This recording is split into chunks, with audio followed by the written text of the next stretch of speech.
നമ്മുടെ ഗ്രാഫ് ഉയർന്നു തന്നെ നിൽക്കണം. പൗലോസ് പറഞ്ഞതെന്ന് വെച്ചാൽ ഇങ്ങനെ ജീവിക്കാൻ, താഴ്ന്ന നിലയിൽ ജീവിക്കാൻ എനിക്കറിയാം. അതുപോലെ ഇതിനാൽ എനിക്ക് നല്ല പരിശീലനം ലഭിച്ചിട്ടുണ്ട്. അപ്പം ദൈവാനുഭവങ്ങളെല്ലാം അദ്ദേഹം പരിശീലനമായിട്ടാണ് കാണുന്നത്. വിജയപരാജയങ്ങളെയെല്ലാം സുവിശേഷം പരിശീലനമായിട്ടാണ് കാണുന്നത്. എന്തിനു വേണ്ടിയാണ്?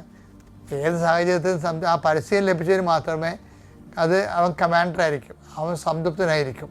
ഇപ്പം ചൈനക്കാർ പറയുകയെ ഒരു പഴമൊഴി, ഈ ഒരു പന്നിക്കുഞ്ഞിനും ആവശ്യത്തിലേറെ ഭക്ഷണം കൊടുക്കുക, ഒരു മനുഷ്യക്കുഞ്ഞിനും ആവശ്യത്തിലേറെ ഭക്ഷണം കൊടുക്കുക.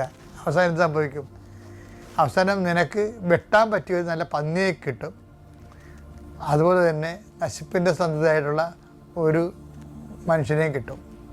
അപ്പം അതായത് ഓരോ രീതികളിൽ നമ്മൾ ആഗ്രഹിക്കുന്നതൊക്കെ കിട്ടി അതനുസരിച്ച് നമ്മൾ വളർന്നു വരുമ്പോൾ സ്വാഭാവികമായിട്ടും ജീവിതം നമ്മളെ കീഴടക്കി കളയും. അതുകൊണ്ടാണ് പല ആൾക്കാർക്കും പൊരുത്തപ്പെടാൻ പറ്റണില്ല, സാഹചര്യങ്ങളൊക്കെ പൊരുത്തപ്പെടാൻ പറ്റണില്ലല്ലോ. എനിക്ക് ചില സമയത്ത് തോന്നിയിട്ട്, ഇൻക്ലൂഡിങ് മൈസെൽഫ്, എല്ലാവർക്കും ഒരു പട്ടാളത്തിൻ്റെ ട്രെയിനിങ് കിട്ടുന്നുണ്ട് ഇന്ത്യയിൽ മൊത്തം ആൾക്കാർക്ക്. ഇപ്പം അങ്ങനെ ആരോ പറഞ്ഞിട്ടുണ്ട്, ഇപ്പോൾ നമ്മുടെ ഇന്ത്യൻ ഭരണതലത്തിലുള്ള ആൾക്കാർ പറഞ്ഞിട്ടുണ്ട് എല്ലാവർക്കും ഒരു പട്ടാളത്തിൻ്റെ ട്രെയിനിങ് കിട്ടണമെന്ന്. നമ്മുടെ വീട്ടിലൊക്കെ ഈ ബിസ്ക്കറ്റ് പിള്ളേരുടെ അമൂൽ ട്രെയിനിങ് അല്ലേ കിട്ടണത് നമുക്ക്.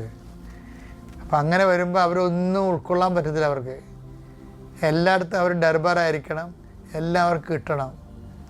ഈ വാങ്ങിക്കുന്നവൻ എപ്പോഴും വാങ്ങിച്ചുകൊണ്ടേയിരിക്കും. അപ്പോഴും അവർക്കൊരിക്കലും പൊരുത്തപ്പെടാൻ പറ്റത്തില്ല സാഹചര്യത്തോട്.